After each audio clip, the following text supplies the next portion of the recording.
In terms of resistance to blackgrass on this farm, we are finding different products work in different ways in different conditions. Pre-em herbicides are working to a certain extent, and we can certainly see where we've missed. Autumn applied post-emergence contacts again work well in some situations, but the field behind me had a full application of pretty much everything it could have had this year, and we've still got blackgrass. So that's where we're looking at the future chemistry, what's coming out, and also cultural and management controls. So yeah, on this farm we haven't had the blackgrass tested for resistance. Some of the previous history, like fops and dims, don't seem to be working quite so well.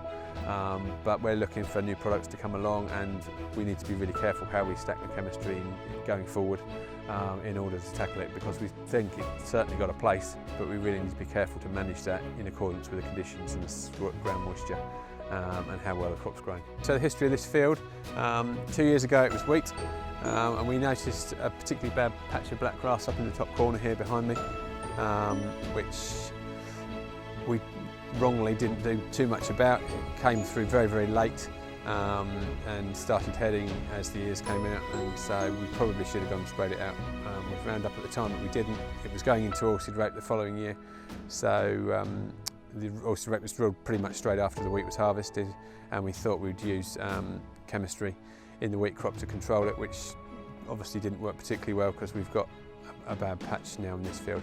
The way we're going to control it going forward is we're going to plant a diverse cover crop, 12 different species, into this wheat stubble when it's harvested. So we'll chop the straw, direct drill a cover crop into this field, which will grow over the winter, and then we will put spring barley into this field, drilled straight into that cover crop, and then spray it off either just before we drill or just after.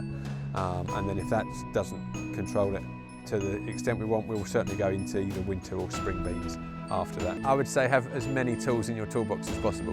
Just relying on chemical, or just relying on delayed drilling, or just relying on Roundup is not going to fix the situation. I said you need a number of things.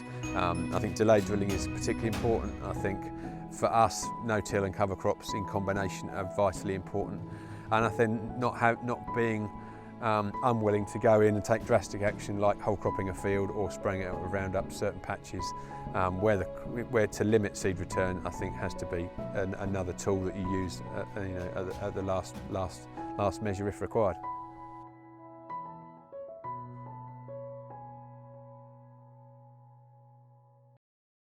BASF. We create chemistry.